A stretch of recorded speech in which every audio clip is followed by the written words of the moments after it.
Morning guys, in front of me is REALME Note 70T, and let me show you how to add photo to contact.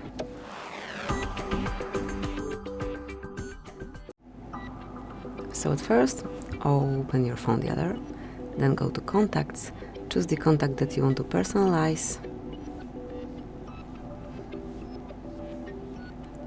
Now select edit and mark add picture.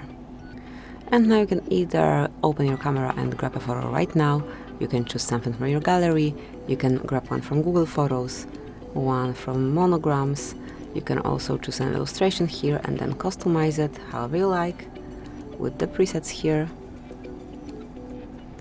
But let me pick one from my photos, the downloaded ones.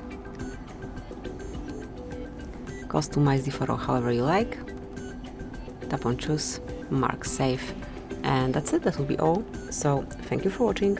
Please subscribe our channel and leave the thumbs up.